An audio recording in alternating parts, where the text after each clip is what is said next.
Game Award voting today. Oh yeah, thanks for reminding me. I have only seen the Game of the Year nominees. I haven't seen any of the other ones, so we'll go through it. My Game of the Year is Baldur's Gate 3. Even though I haven't finished it yet, it deserves it. I think Lies of P should have had a spot over Mario or Tears of the Kingdom. I like Lies of P, but it should not have had a spot over Mario or Tears of the Kingdom. I'm sorry to say. But, I mean, it was good. What's your opinion on having remakes be eligible to compete for Game of the Year? I feel like Final Fantasy 16 or Lies of P could have taken Resident Evil 4 spot. No, I disagree. I think Resident Evil 4 deserved the spot over those two. Like, a remake is so much different than a remaster. It's like fully a reimagining of the games, and they do it so fucking well. Gollum got snubbed. That is quite a shame, yeah.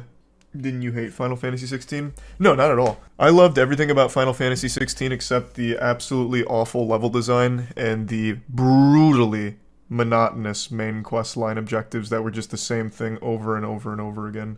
People actually believe Spider-Man's gonna win. It shouldn't. I like Spider-Man 2, but it shouldn't win. It is not better than Baldur's Gate or Tears of the Kingdom for that matter. But I do like it. I used to go to Sweet Tomatoes before basketball, actually. Yeah, of course I remember Sweet Tomatoes. I only know Game of the Year categories. I don't know any of the others. Spider-Man will likely only win Best Action Adventure or Best Performance. I don't know the nominees in the category. We're gonna go through it though in just a little bit. So, we'll see. I'll get caught up. There's a few things I want to talk about. Yeah, I've got the video up here. I watched it earlier. We'll go through it. We'll talk about it. And yeah, I think Baldur's Gate 3 will win. Should win. Are you voting? Yeah, I'm gonna vote. I'll cast my votes here. Let my voice be heard for the Game Awards. Here, you know, we'll vote now. Let's go. Let's run it. Let's see what we got. Oh, it immediately starts with Game of the Year. Well, I've already talked about this one a lot. Just finished Alan Wake 2. Really, really enjoyed it. Still haven't finished Baldur's Gate 3, but I think what they've done is matched in the scene. They've kind of become like a boogeyman in the space where, like, there are other companies afraid of how good this game is because it raises the standards. I mean, come on. Like, come on. That has to be so telling for just how big of a game this is and how ambitious and how well executed. I did finish Spider-Man 2. I enjoyed it. It was good. I don't think it should win a Game of the Year. It's just very safe. Like Scoots said, I agree. It is just safe. It's good. High quality. Fun. I loved Resident Evil 4 Remake. I actually thought it was a lot of fun. I did not play Super Mario Wonder, and Tears of the Kingdom I thought was unbelievably good too. I thought it was Breath of the Wild perfected. Like Breath of the Wild prime. But I still think Baldur's Gate 3 is the best choice here. The only game that I think got snubbed for Game of the Year is, of course, Gollum, or even Rise of Kong. Other than that, though, I think all of this makes sense. I know a lot of people wanted Final Fantasy 16, and I've seen a few Lies of P enthusiasts in here. Lies of P, I think, is probably one of the highest quality Souls-like games from a developer that's not FromSoft. It's really good, but I just don't think it had a chance of winning this year. Maybe like last year it would be here, but not this year. I think this lineup makes the most sense, even though I haven't played Mario Wonder. I know everyone loved it, including my friends who are still obsessed with it. So, Baldur's Gate 3 is my vote. What do you mean I have to sign in? The Starfield copium on Twitter is insane. Oh, it didn't even register with me that Starfield wasn't there. Oh, that's big. I can already see the conspiracies floating around on Twitter from everyone who's an Xbox fan thinking that they're perpetual victims, like the most oppressed people in the world. Microsoft fans get snubbed again! It's the deep state, damn it! The interdimensional pedophile vampires keeping Starfield from the success it rightfully deserves as Game of the Year. I can already see that. It didn't even register with me that game was out, because I just did not like it very much. I don't think it's a bad game, as I said 1,000 times, but I did not get into it at all. Xbox Tax was trending on Twitter. Oh, because of it? I see. Best Game Direction. Awarded for outstanding creative vision and innovation in game direction and design. Probably Tears of the Kingdom. Yeah, I'll go Tears of the Kingdom for here. What do you mean, what? I liked Alan Wake 2 a lot, but I wouldn't have given that over Tears of the Kingdom. No, sir, not for game direction. Best Narrative. That's going to be Alan Wake 2 for me. Alan Wake 2's story is fantastic. Even though I have said I am a little unsatisfied with the way it concludes, I still think everything about it was fucking wonderful. So, Alan Wake 2 definitely gets Best Narrative for me. Best Art Direction. Ooh, this is an interesting one. Lies of P and Hi-Fi Rush making it in here. I still regret not finishing Hi-Fi Rush. I need to. It was a cool game. But I think this also has to be Alan Wake 2. Alan Wake 2 is like one of the most visually stunning games that have come out in so fucking long. Like, Alan Wake 2 is unbelievably pretty. I think it's gotta be Alan Wake 2 again. We're going back to back. Best Score and Music. Oh, this one's easy. Final Fantasy 16. Yeah, 100% Final Fantasy 16 for me here. Final Fantasy 16 slapped in that category. Jesus Christ. That was like putting Jokic up against a high school team with how great Final Fantasy 16's score was. Best Audio Design. I don't know. Probably Hi-Fi Rush. I'm assuming they mean, yeah, it's gotta be Hi-Fi Rush. Everything's synced to the music, the BPM. Not the BPM, the beats. That's gotta win just by default for that. Best game controller in your opinion? Xbox 360 for me. Best performance? Is Bin Star Clive? Cameron did do a great job in Jedi Survivor. Yeah, he's Clive. Right now my front runner. Solid, don't think should win. Solid, don't think should win. Yeah, this is looking like Bin Star then. That's something I said even during the demo. I even said, like, Clive's VA is going crazy. Like, at the very end of the demo, I won't give spoilers, but when that big moment happens, he lets out, like, this blood-curdling screech where you can, like, feel anger. Like, it actually seemed like they might have killed his family member in front of him in the booth, and he was reacting, like, legitimately. His VA crushed it. So definitely Clive. Innovation and accessibility. I did not use many of the accessibility tools here. I will say Street Fighter 6 is the most accessible fighting game to ever exist. Anyone of any fighting game background or any level of capability can hop into Street Fighter 6 and learn very easily and very quickly. And I can't opine on any of the others, so I guess I'll have to do Street Fighter 6 by default. Best modern game controller? Probably PS5. Games for impact. Thought-provoking game with a pro-social meaning or message. I've played 0 of these. My vote is meaningless here. I'll go by which one looks coolest. This looks interesting. We'll do Chants of Sinar. Best ongoing. Awarded to the game for outstanding development of ongoing content that evolves the player experience over time. Apex Legends? Probably not, unfortunately. Cyberpunk, they've done a great job of reviving and keeping going in a good direction. Final Fantasy XIV always has incredible community support from what I understand, even though I've never really got into it. Fortnite, they update every, like, 2 weeks. DJ Khaled's in Fortnite? Oh, cool. It's about time. Man's a Fortnite god. Genshin. I don't know much about the community support aside from giving them new masturbatory material with every new announcement. Which, I mean, that says a lot. That is ongoing. I usually just give this to Final Fantasy XIV every year, so I'm just going to keep that going.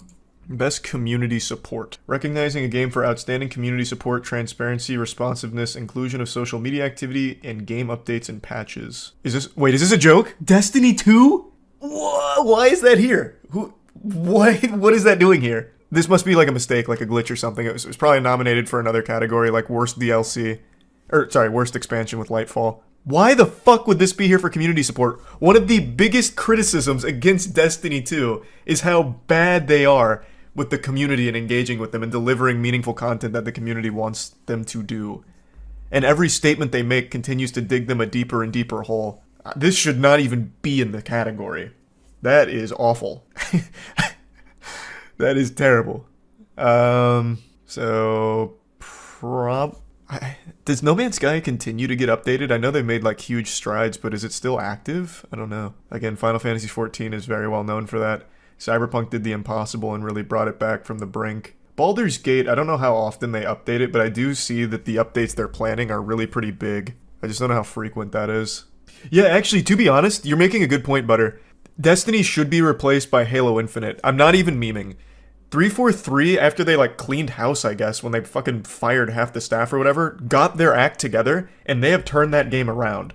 Halo Infinite should actually be the one on here. It's 2 years late. Like, they're very tardy to the party, but they have somehow turned that fucking game around. That should be here. That would win. I would vote for that. I'm just gonna stay consistent here. I'll give it to Final Fantasy XIV. Best independent game. I have played 0 of these, unfortunately. I know of 3 of them, though. I'll let chat decide on that one. It's between Dredge and Dave the Diver. I'll coin toss it. Heads, Dredge. Tails, Dave the Diver. Alright, Dave the Diver. Wait, which one did I... Fuck. I forgot what I said. Which one was Heads and Tails? I think it was Dave, right? Fuck, I don't remember. Oh my god, I forgot. I totally forgot. Whoops. And chat's absolutely just lying to me. I'm seeing some people say it was 100% Dredge and others are saying Dave. What? That's so worthless, I'm sorry. We're just gonna do Dave. Best debut indie game. Oh, Pizza Tower. I think Pizza Tower should probably take this one. It's also the only one that I'm super familiar with here. Best mobile game. Did Hello Kitty Island Adventure go crazy this year or something? Or were there just not many mobile games? A lot of people are saying Hello Kitty's pretty fire. I don't know if you're just making a meme or not, but I'll trust you. We'll just go Hello Kitty. I didn't get into any big mobile games this year aside from like Marvel Snap, which I'm surprised isn't there actually. Best VR and AR. That was last year. Was it? Man, time is moving so quick. I thought that was like the beginning of the year. I didn't play any VR games this year, so this one's up to you guys in chat again. Marvel Snap won it last year. Oh, good. I'm glad. Most people are saying Resident Evil. That's fine, we can do Resident Evil. Best action game.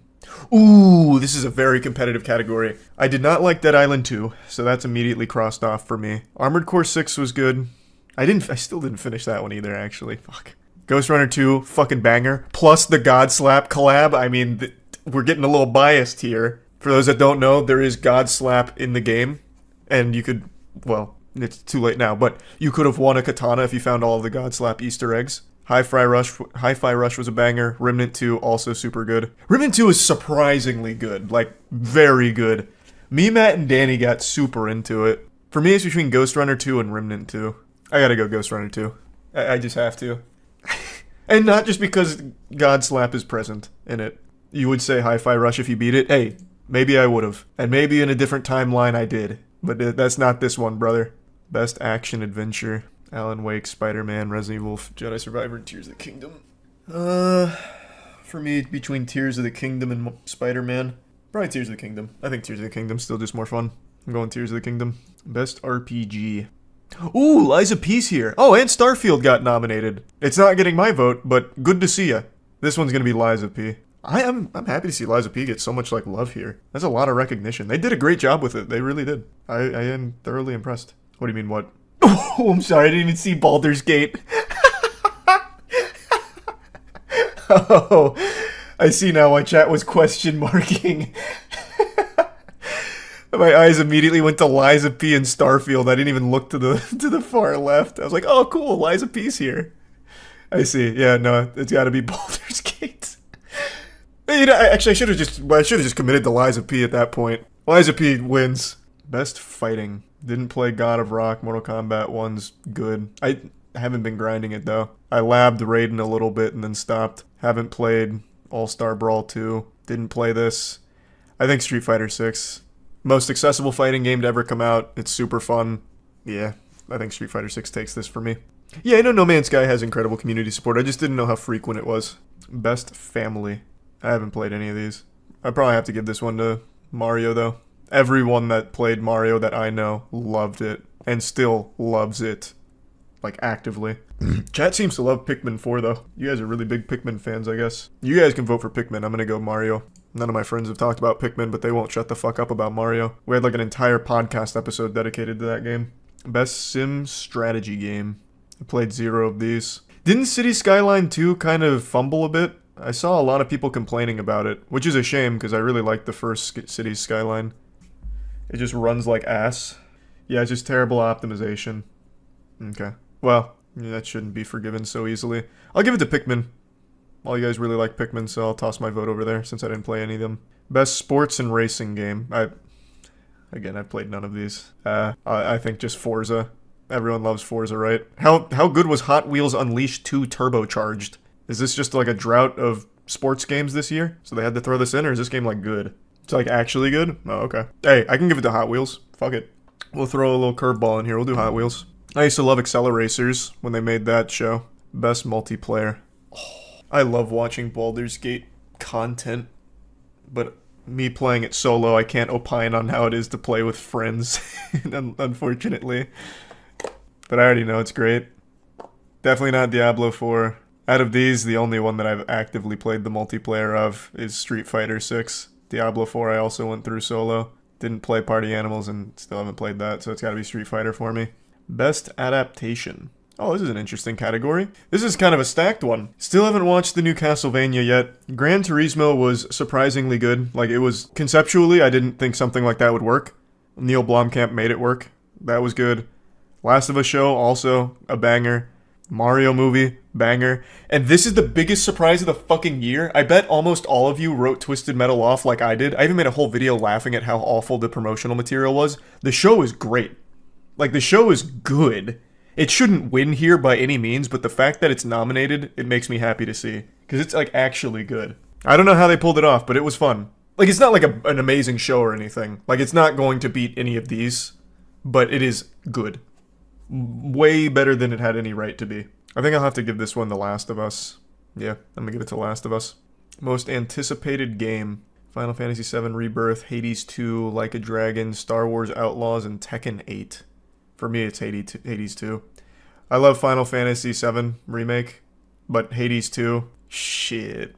I think that's gonna go crazy. I'm not excited for Star Wars Outlaw at all, so that one doesn't even come in. Tekken 8 I am excited for, but not more so than Hades, or even Final Fantasy VII. My order would be I'm most excited for Hades, then Final Fantasy VII. Star Wars getting in over Silksong. Oh, true! They must know something we don't. Silksong's never actually coming out. Otherwise, it would absolutely be here. That's a game that people have anticipated for like 20 years now, because that game is just not coming. Which is a shame, because I just recently got into it. I played through it for the first time on stream, 2 years ago? And I fucking loved it. I've made up my mind, I'm just gonna do Hades 2. Content Creator of the Year: Iron Mouse, People Make Games, Quackity, Spreen, and Cypher. I'll make this, I can simplify this easier, so there's not going to be like a, back and forth debate here. Out of everyone here, Iron Mouse is the only one that's ever stopped in the streams and rated me and said nice things to me during streams, so I'll give it to Iron Mouse. That gets my vote. Super simple. Best esports game. Ooh. Why is it Counter-Strike 2? There hasn't been Counter-Strike 2 esports yet. Like, really. Like, not for real yet. We're still CSGO era for the most part. Valo's not winning it. I think it'll be between Counter-Strike and League. For me, I'm gonna go Counter-Strike. There was a LAN like yesterday. I know, in Phase 1. But it's so new, it's so fresh, it still should be CSGO. It's been the whole year CSGO. It shouldn't be CS2 yet, I don't think. It should have just been CSGO for the category, is what I'm saying. Yeah, I'm gonna go CS2. Best esports athlete: Faker, ZywOo, Demon 1, Hydra, Ruler, and Imperial Hell. Ooh, I think it's gotta be ZywOo. Either ZywOo or Faker. I feel like I vote for Faker every year. He deserves it most years. I agree. But I think ZywOo probably deserves it for this year. Because Faker is him. Well, he is. No, you'll get no argument from me there. I think I'm gonna go ZywOo. I know Imperial Hell is the CEO and everything, but he also beat us at the at Worlds, so fuck him. ZywOo, baby. He earns it. ZywOo over Faker this year for me. Best esports team. Oh, I actually saw this on Twitter. Apparently this caused a little bit of a stir because Evil Geniuses is having a bit of an interesting go of it right now. Recognizing a specific esports team, not full org. So, e.g. Fnatic, Game & Gladiators, JD, or Vitality. You know what's fucked? It should absolutely be Vitality, but not for Counter-Strike, for Rocket League. Vitality's Rocket League squad, they legitimately made an unbelievable run. I don't know why that's not here. They won everything. I really think it should be Vitality for Rocket League this year. Because it's Rocket League. Rocket League viewership is higher than a lot of big esports events. Fucking Worlds had 250, 280k or something. I don't remember across all of it. But it's huge. Fucking Kometo himself gets over 100,000 concurrent viewers when he's watch partying KC. Rocket League is a huge esport. Absolutely massive. I'll probably just have to give this to Fnatic though. Yeah, let's give it to Fnatic for this. I really think it should be Team Vitality for Rocket League. Best esports coach. I'm not familiar enough with the coaches. Yeah, I'll let chat choose. It has to be Potter. Most people are saying Zonic or Potter. Why bother voting? 90% of the counted votes are a jury. Only 10% of the chosen votes are user votes. Is that right? I didn't know that. What do you mean my vote doesn't matter? You're pulling my leg. It's still just for fun anyway, man. Okay. A lot of people saying Zonic. I'll give it to Zonic. Best esports event. 2023 League, Blast, Evo, TI, or Valorant. I didn't watch League this year, so that one's immediately scratched off for me. I watched the others. I don't know which one I liked best, though. I always have such a soft spot for Evo since we, directly compete in it, though. So I guess for me, it's gotta be Evo. Is that the last category? Okay. I felt like last year there were more categories. They cut a few this year. That's a shame. Oh well, high quality votes were cast. You gonna bet with Jackson to see who wins? Yeah, we'll probably do our little betting game we do every year. We don't put anything on it, but we just like to predict and then get things wrong. This is a close year. Yeah, I said this quite a bit, but 2023's been an outstanding year for both extremely good games and extremely bad games. We saw some historic stinkers drop. Gollum, Rise of Kong, Avatar Quest for Balance, Redfall. There's one more I'm forgetting. Thank you, Crime Boss Rockay City. Like, we saw some historic trash, but then we also saw some unbelievable games too, so what a great year for gaming. There needs to be a worst game category. Well, they'll never do that. That's not like a feel-good thing. They're not going to do a worst games category. Maybe if Jeff Keighley wants to host the Moisties or something, we can do a shittiest game category, but they're not doing it here. Hogwarts Legacy Game of the Year? I don't think that'd be better than any of the games that were listed there, though. I didn't like it. I didn't get far in that game at all. That shit was just not for me. I'm also just not like a huge Potter fanatic, though. Keep going. Okay. Cool. What was your game of the year? Baldur's. I think Baldur's has got to be game of the year. Don't forget about Forspoken. Did that come out this year? Holy shit. Overall good nominations this year, but Liza P got fucked. True. That's unlucky. They should have put it in the best action category instead of best RPG, which I almost accidentally voted it for. Where were all the Assassin's Creed nominations? Ah, yeah, it's so weird. Can't believe Assassin's Creed didn't catch any nominations. So really odd. I'm happy Call of Duty didn't get any. But I mean, what would it have possibly been nominated for? I guess if they had like a best shooter category, which I feel like they've had in the past. Like a best FPS category or something. Unless I'm just on some crazy pills or something. Multiplayer. Oh yeah, I guess it could have squeaked in there. I'm a little confused on what you mean by that, Green. Aside from what was listed, what was your game of the year or hidden gem? Well, I agree, Baldur's Gate should be game of the year. I don't know what my hidden gem would be, though. I'd have to really think about it. Because even a game that I thought would be a hidden gem like Lies of P is a game that everybody really likes, and it was nominated for like 4 categories. Bramble? Was Bramble this year? April 27th this year. Yeah, okay. Then Bramble. I agree. That would be my hidden gem. Hi-Fi Rush isn't a hidden gem. That had like 6 nominations, man. That game's highly appreciated. Did you already vote? Yeah, I already voted. You try Lords of the Fallen. I got maybe like 30-40% of the way through that game, and I just did not really like it that much. Dankin fucking hates it. Dankin thinks that shit is trash. But me, I'm just indifferent. I didn't think it was good. I didn't think it was horrible. Just a painfully forgettable game. Still talking about games, though. A streamer managed to beat Gollum without a single death. What a brutal, awful thing to do. What a terrible quest to embark on. Yeah, Silksong should have been there for most anticipated, but I guess it's just never coming out. You see, the Suicide Squad game comes out on Wednesday. This Wednesday? No, it doesn't. February 2nd. 11th year in a row Xbox game isn't nominated for Game of the Year. You don't say, man. Xbox and game barely go in the same sentence anymore. They just don't really have a lot of games left. They don't pump out a ton of great games. No way, 11 years. I'm not going to question it. I mean, that honestly sounds about right. You have to keep in mind, the Xbox One. There was a whole era where Xbox threw in the towel without making anything. I believe it probably has been 11 years. That completely sank them in terms of, like, quality productions. 2024 is their year, mark my words. Hey, it might be. They have cool games in the pipeline. Like, there are interesting games they have, but they always highly underperform and disappoint.